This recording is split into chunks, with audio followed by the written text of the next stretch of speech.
right, I'm going to move on here to the second set of practice exercises for Chapter 7, Section G.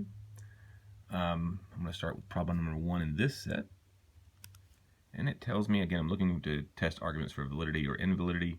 It tells me for a premise, R, if and only if not S, and not S, those are my premises, and then my conclusion is not R. All right. Fortunately, I'll only have two simple statements here. I have the R, and I have the S. That's fortunate. Oops, gotta keep my camera straight there. It's fortunate because it tells me I only need 4 rows.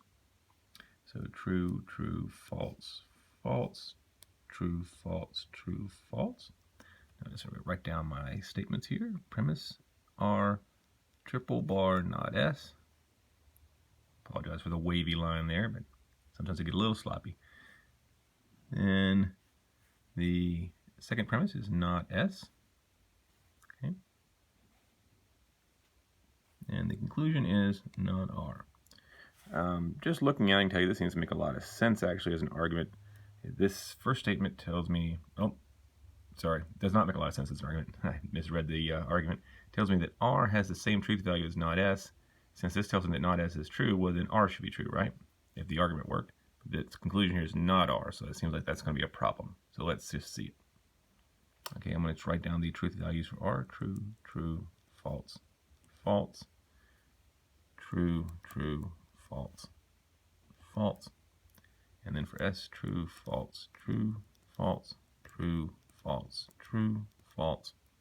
And now I'll just complete these. Between triple bar and tilde, you do tilde. So should be the negation of S. So false, true, true. Okay. Triple bar again, I'm looking to see, do I see the same truth values for R as for the tilde? I don't here. I do here. I do here. And I don't here. So false, true, true, false. Okay. Go ahead and circle that as my main operator. Now the tilde here is just a negation of S, so false, true, and that is my main operator. And the tilde here is just a negation of R, so false, false, true, true, and that is my main operator. Okay? Now I'm going to be looking to see if I see any lines, again, where the premises are true and the conclusion is false. On row 1, both of my premises are false, so that's not helpful.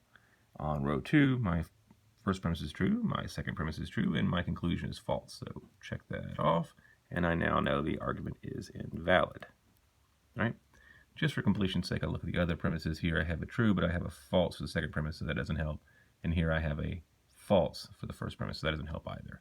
But the second premise is enough, so we now know the argument is invalid as we suspected. I wouldn't say all along, but at least once I paid enough attention to what it actually said. Okay.